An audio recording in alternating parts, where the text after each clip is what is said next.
Coach, you've talked about wanting tests for this group as you gear up towards the playoffs. When you look at tonight's game and then really what you've got over these next 4 games, what are you hoping to see out of the group? I don't know, to see how we measure up against the better teams, the elite teams in the league. It starts tonight with a good test. Knicks are playing well, but we always get good feedback. You almost weight the games a little more, right, in terms of feedback. And we look at those games a little differently when we review them. This is a team we could maybe play in the playoffs.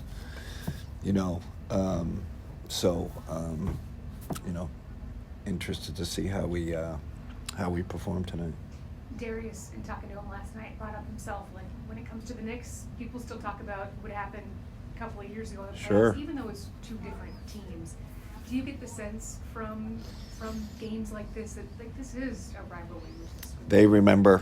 I know our players remember. They talk about it, and it's one of those kind of challenges you got to get over, right? And I know it's not a playoff game tonight, but this is a team that took you out, and how are you going to perform against them? How are you going to be ready for them if you have to play them again? Chris. Kenny, you said last night after the Brooklyn game that when Dean went down for the stretch that he was out, that you were worried about how that was going to affect Yeah. the team. What about his absence made you worried? I mean, Chris, you lose a 6'9.5" wing, defender who doesn't turn it over, who can make threes. I think our best defensive rating was with him and Evan on the court. And we did take a hit defensively without him. We still ended up winning games, but our defense slipped without him. So it's good to have him back. And he gives us that ability to play him at the 5, and I think that's something we'll look at if we have the chance.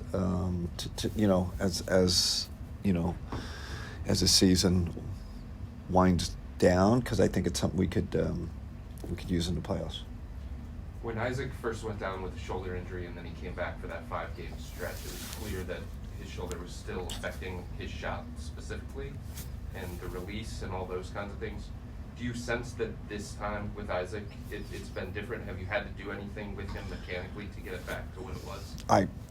My observation, amateur observation, was like there was kind of, it's not the same. Like he seems free. He even the shot he missed on the wing last night, the second one, I felt like when he first came back there was some hesitation to shoot. Then he got hit again. I forget which game it was. So it was kind of like he wasn't in the right place. So my first kind of feedback from last night is like he looks healthier. He looks right. Thank you. Tom, thanks, BJ. Hey, Kenny, Tom. Back to Dean for a second. I assume a minutes restriction was for the first few games, so you kind of easing back in? Yeah, so they didn't tell me anything, but we, from my perspective, I want to build them up. Just what that exactly means, we'll feel a little bit. I have an idea in my mind, but it's not. He's not going to play 30 minutes tonight. Let's gradually build him up and kind of go from there. And you mentioned it before. He is unique in that you can have him guard on the perimeter, and he can play the 5 and bang with the big boys down low. Does that change at all because of the injury? I don't think so. Again, let's see how he looks, how he's moving. So far in his preparation, his return to play, he's looked great. Like I said, when the injury happened, it wasn't like a structural thing. It wasn't like a, oh my gosh, this could be something that's lingering. And we talking to medical and performance, they feel pretty good where he's at. That being said, from my perspective, I want him healthy for the playoffs. That's super important. So we're just going to be smart on how we use him these last stretch of the season. Monica. Coach DeAndre Hunter has fit so well already, but in terms of why he was able to do that and what you guys do well, what has blended so quickly? Yeah, just really surprised like how quickly he's picked up things. There's some nuance to our game. We have cutting principles that are a little different. We have spacing principles that are a little different. I've just been really impressed how sharp he is mentally and how quickly he's picked up things. We even ran a play last night, and I was like, man, I wasn't sure if he knew what we're running. He was on it. So, that really helps to integrate. And then, you see our defensive rating with him since I know it's 3 games, and we got to be really careful. But it looks like he's going to be able to plug some holes, give us a size. He switched a couple of times last night on Sharp, right? Big, strong, and he just held his own. So we got another switch guy that can understands what we're doing. Okay. I don't know if you saw Evan's comments over the off-the-break when he was asked who's going to be the best player in the NBA in 5 years, and he said himself or Victor Wembanyama. What do you make of those comments with him? I did read them, and I read the follow-up too, like what Donovan said. I thought that was good. I've kind of said this to Evan. Your next step is believing that. Do you believe you have all the tools? You are you're making progress with your consistency, but there is a belief with these guys. They get to a certain point. Donovan's got it right. He's just there's no Darius. I think has it. Like they have this almost irrational confidence. And Evan's not a not confident person, but we need to get him to be a little more irrational, a little more I'm gonna be this guy, because I think that's his next step, because all the tools are there: physical, technical, shooting, the whole thing. How much does having that confidence matter when you talk about somebody getting to their full potential? It matters a lot. We could get into the debate: is that innate? Is it something guys have or don't have? I'd argue with maturity you can grow into it too. There's some guys that they're in 5th grade and they have it, and there's some guys that grow into it.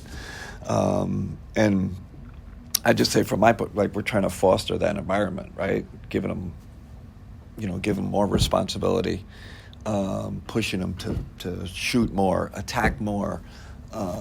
Be more vocal defensively, all those things, and I've seen that's been part of his jump this year. There's been real progress there, so I'm glad he backed it up with words that he thinks he can get there. Tim? Kenny, you've been very open about the fact that playoff preparation begins now. Yeah. What you're pointing towards. Do you have a not necessarily a date in mind, but when you would like to have a lineup set and a rotation set so that this is what we're going with going into postseason? I think we're still early, right? With with the amount of games we have left, so and with everybody getting healthy, so there's going to be definitely some lag time. I can't give you an exact exactly what it's looked like. Health is going to determine a lot of that. What does it look like 5 games out? For the playoffs, where are we health-wise? As we get an idea who we're playing in the first round. There's just a lot of factors in that. But I do think we're going to get answers. We're going to get answers as we get closer. It's 10 games out where you're really starting to say, man, we're really starting to get our set rotation and minutes. Hopefully we're there, but it's possible we're not. But that would be the goal. So if I gave you a number, I'd say, 10 left, like to be there. And then the follow-up to that, you've also mentioned the fact that even with the record the way it is, there's still things to improve on.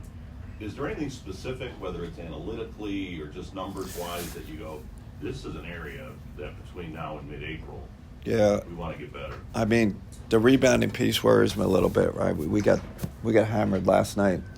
In the first half, we turned it around, right? So it's rebounding, and within that possession game that I think I keep talking about, it's so important. You're gonna, rebound the ball both ends, then win the turnover game, and try to get more possessions than the other team. And last night was a great example, right? We shot the ball poorly, but we were +4 in the possession game. So and improved our defensive rebounding. But that goes back to that Knicks series, right? We know right. That was a rebounding, struggle. So making our guys, because we got a skilled team, we're really skilled, and obviously can put up a lot of points. Or are we going to do the simple stuff, the offensive line block, make a play for a teammate, get a hit first, all kind of like the scrappy stuff, and we're capable, very capable. There's got to be a mindset that we understand how important that's going to become playoff time.